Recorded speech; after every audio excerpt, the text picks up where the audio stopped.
Good morning बच्चों। ये worksheet number 19 है जो कि 21 सितंबर को आई थी। क्लास है 8, सब्जेक्ट है science. Metals and non metals के बारे में हम लोगों ने पहले भी डिस्कस करा था, तो उसी को आगे कंटिन्यू करेंगे। मेटल्स जो अपीयरेंस में होते हैं शाइनी या फिर लस्टरस, देख लो सोना और चांदी कितना चमकता है।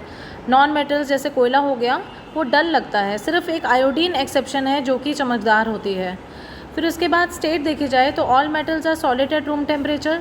सिर्फ मरकरी एक एक्सेप्शन है जो कि लिक्विड है रूम टेम्परेचर पे, और इसका यूज़ थर्मामीटर में भी किया जाता है।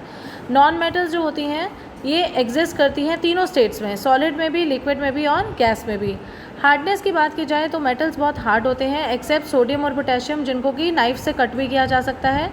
और नॉन मेटल्स जो कंपैरेटिवली सॉफ्ट होते हैं। सिर्फ एक डायमंड एक्सेप्शन है जो सबसे हार्डेस्ट नोन सब्सटेंस है।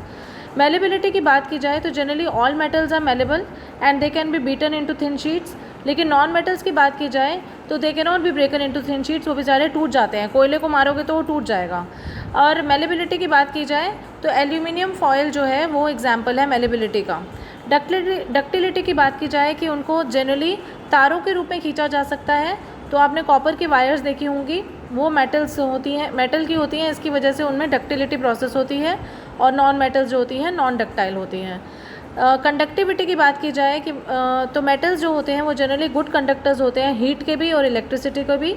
और non metals non poor conductors होते हैं, मतलब वो कुचालक होते हैं, वो इलेक्ट्रिसिटी को अपने थ्रू पास नहीं होने देते। अगर हम सर्किट में मेटल डालेंगे, कोई चाबी डालेंगे एक बैटरी डाल के, ठीक है, एक चाबी अगर आप डालते हैं तो वो सर्किट कंप्लीट हो जाएगा।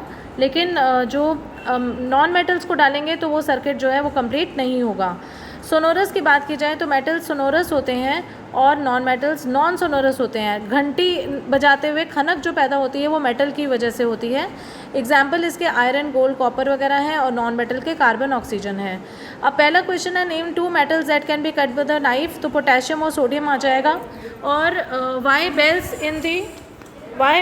इन the temple are made up of the metal, क्योंकि मेटल में प्रॉपर्टी होती है सोनोरिटी की, इसके लिए वो सोनोरस होते हैं।